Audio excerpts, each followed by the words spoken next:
Next setup is going to be the double 41-inch band linked up system. In this case, I have two green extra large bands linked together using my link strap. Now, a couple things about this setup. Number one, can you use smaller bands? Yes, you can. But the narrower your band, the more you may feel a little bit of pressure against your hips from the band because it's narrower. So if you can go ahead and use wider base bands, it's better.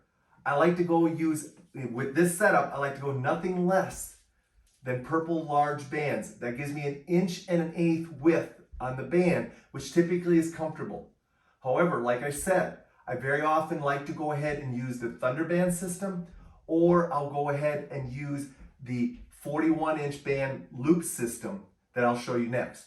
But let's talk about this system first. First of all, link your two bands together. Now remember, this is an 82-inch long system.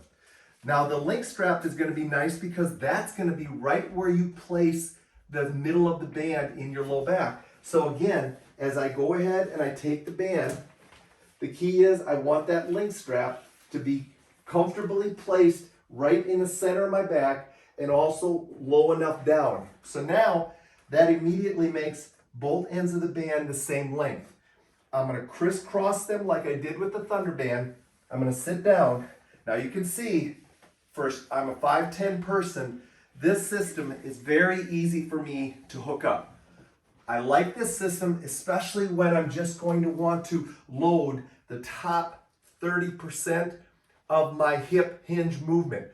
So for instance, if I want to just do some simple jumps, or if I want to go ahead and do some side stepping, and I only want that top end loaded, or I'm going to go ahead and do some squat pulls, or I'm going to do some pushes, and I only want the top end so I can strengthen from here to here, utilizing the band belt system. So I like this system for that based on my height.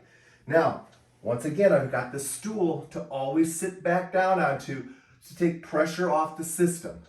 When you want to get out of the system, I recommend, if you can't sit down, take pressure off the system and unhook, then here's what you want to do. You want to take the band and push down and create slack between the hands and the end of the band, so it makes it very easy for you to go ahead and press out versus trying to bend over and unhook. When you're tired, it's going to be very difficult to go ahead and bend down and unhook the bands from your feet. Keep in mind, with this system, you want to go wider if possible so that the system is more comfortable on your body as the band presses against it, base at your hips and your low back. This is the linked up band belt system.